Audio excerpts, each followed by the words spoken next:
it comes to Ukraine, I do have a statement for you from the National Security Advisor and also the Secretary of State.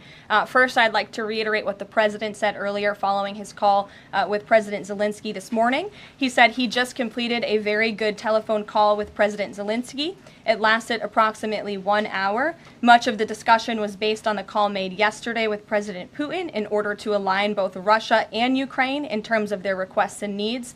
We are very much on track, and I will ask Secretary of State Marco Rubio and Mike Waltz to give an accurate description of the points discussed. That statement will be put out shortly. Well, I have that statement for you right here. Bear with me as I read it. Today, President Trump and Ukraine's President Volodymyr Zelensky had a fantastic phone conversation.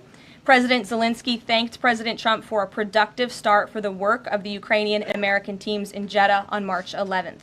The meeting of the senior officials from both nations significantly helped in moving toward ending the war. President Zelensky thanked President Trump for the support of the United States, especially the Javelin missiles that President Trump was first to provide in his efforts towards peace. The leaders agreed Ukraine and America will continue working together to bring about a real end to the war, and that lasting peace under President Trump's leadership can be achieved. President Trump fully briefed President Zelensky on his conversation with Putin and the key issues discussed. They reviewed the situation in Kursk and agreed to share information closely between their defense staffs as the battlefield situation evolved. President Zelensky asked for additional air defense systems to protect his civilians, particularly Patriot missile systems, and President Trump agreed to work with him to find what was available, particularly in Europe.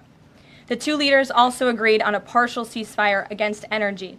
Technical teams will meet in Saudi Arabia in the coming days to discuss broadening the ceasefire to the Black Sea on the way to a full ceasefire. They agreed this could be the first step toward the full end of the war and ensuring security. President Zelensky was grateful for the president's leadership in this effort and reiterated his willingness to adopt a full ceasefire. President Trump also discussed Ukraine's electrical supply and nuclear power plants. He said that the United States could be very helpful in running those plants with its electricity and utility expertise. American ownership of those plants would be the best protection for that infrastructure and support for Ukrainian energy infrastructure. President Zelensky also thanked President Trump for continuing to push humanitarian concerns, including the exchange of prisoners of war. He noted they had just had a successful exchange and thanked the president for his leadership on that. President Trump also asked President Zelensky about the children who had gone missing from Ukraine during the war, including the ones that had been abducted, and President Trump promised to work closely with both parties to help make sure those children were returned home. They agreed all parties must continue the effort to make a ceasefire work.